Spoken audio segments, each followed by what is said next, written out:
안녕하세요, 준성갑니다. 주말 잘 보내고 계신가요? 저는 지수 추종하는 사람답게 일상에 충실하고 있었습니다. 요즘 밈 주식이 뜨고 있죠? 시들시들해진 코인판에서 오갈 데 없는 투기성 자금들이 몰리는 느낌이 있어요. 자꾸 30% 올랐다느니 지금이 기회다, 지수 추종 몇 년치 하루 만에 벌고 간다, 그런 헛소리에 자꾸 노출되면 흔들립니다. 이럴 때는 그냥 취미생활 즐기다가 오시는 게 나아요. 그리고 주말에 장도 안 열리니까 그럴 때 한번 훑어보는 겁니다. 뜬짓 하다가 번 사람들도 있겠죠. 축하해 줍시다. 근데 주식시장을 떠나는 수많은 사람들도 많아요. 나는 다르다 그렇게 생각해도 자신의 인생에서야 자신이 주인공일지언정 주식시장에서는 주인공이 아닙니다. 그냥 유동성 공급자예요. 혹시라도 마음이 흔들리는 분들 계시다면 제 채널 정주행 권해드립니다. 저는 이번 주에 장마감 지정가를 활용해서 QLD를 1일 1매수했습니다. 이게 의외로 마음이 편하더라고요. 오늘 주가가 오르면 어제 사놨고 이미 모아둔 수량이 있으니 좋고, 주가가 떨어지면 그래도 오늘 한 주라도 살 돈이 있으니까 이번 하락장이 낭비되지 않은 기분이 좋더라고요. 1일 1매수도 괜찮은 것 같습니다. 환율 신경 안 써도 되는 게 제일 편한 것 같아요. 투자액이 적으신 분들은 2일, 3일, 일주일, 한 달처럼 본인에게 맞는 단위로 끊어서 분할 매수 자주 하는 것도 괜찮아 보입니다. 항상 몰빵만 피해주시면 됩니다. 그리고 지수 추종에 투자하는 입장에서는 개별주 투자하는 것보다 민첩한 대응이 필요하지는 않다고 생각을 하는데요. 왜냐면 많은 기업들이 모여있다 보니 시장에 어떤 이슈가 있을 때 내가 생각한 대로 흐르지 않을 가능성도 크고, 나는 악재인 줄 알았는데 그 정도는 아니었다던가 시장 예측이 소용없는 경우가 많아요. 그래서 이슈가 시장에 반영될 때까지 며칠 정도 거리를 두고 지켜본 뒤에 살펴봐도 괜찮습니다. 투자는 차분하게 하면 되니까요. 그래서 제가 주말인데도 알고 가면 좋겠다고 생각한 이슈들을 골라왔습니다. 여기에 대한 설명은 개인적인 의견일 뿐이고 매수, 매도 추천이 아닙니다.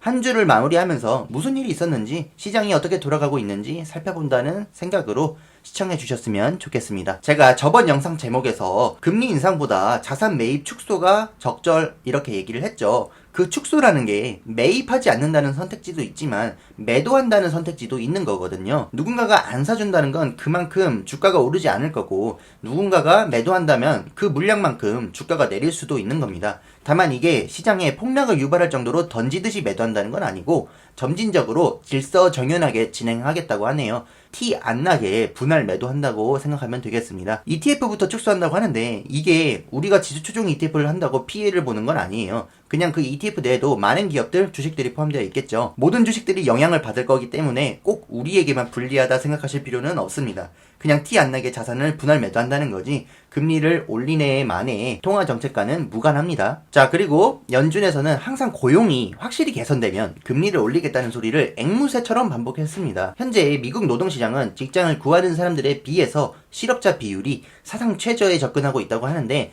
이건 마음만 먹으면 일할 자리를 구할 수 있다는 거거든요. 우리나라는 아직 그런 분위기가 아닌 것 같은데 미국 경제는 이제 침체와 회복을 지나서 팽창하는 국면에 진입한다고 합니다. 항상 연준이 말하던 금리 인상 기준인 고용이 확실히 개선되고 있습니다. 다만 너무 걱정하지 않아도 된다고 생각 중인데, 경제가 팽창하고 있다고 하니까 미국에는 새로운 대호황이 올 수도 있는 거고, 내버려두면 거품이 낄 수도 있는 거잖아요. 금리 인상은 찬물을 끼얹는 게 아니라 적절하고 필요한 조치가 될 수 있겠습니다. 다만 미국이 금리를 올리지 않을 수 없을 때에 여전히 경제 회복이 안 되고 백신 접종도 마치지 못한 신흥국들에서 피해가 나오지 않을까 생각해 봅니다. 아무튼 이런 고용에 대한 뚜렷한 개선이 보이니까 연준 내부에서도 의견이 엇갈리는 것 같습니다. 개선되고 훌륭한 궤도에 올랐다고 해도 여전히 상당한 추가적인 진전에 도달하려면 더 걸린다던가, 주택시장이 역사적 고점에 도달하고 있으니 슬슬 미래를 논의해야 되지 않냐는 등 의견 차이가 있는 거죠. 이 정도로 금리 인상 하나의 이야기처럼 얘기를 할 수 있을 것 같고요. 그리고 마지막으로 바이든 대통령이 중국 기업 블랙리스트를 수정한다는데,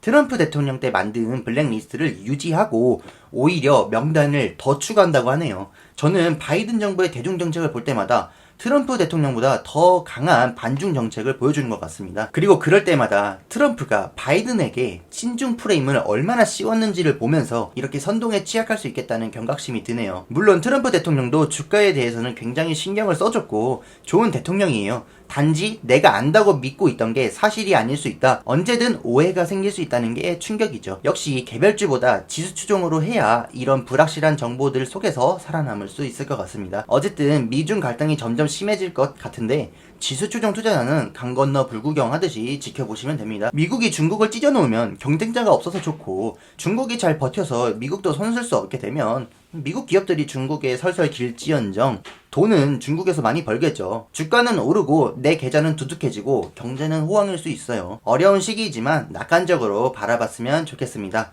갑자기 전쟁 나고 우리들도 미국 동맹이니까 전쟁터 나가라 소리 듣지만 않으면 괜찮아요. 자, 오늘은 여기까지고요. 시장이 좀 재미없게 흘러가고 있어요. 횡보하는 것 같은데 이런 시기에 각자 계획하신 대로 잘 모아가시면 좋겠습니다.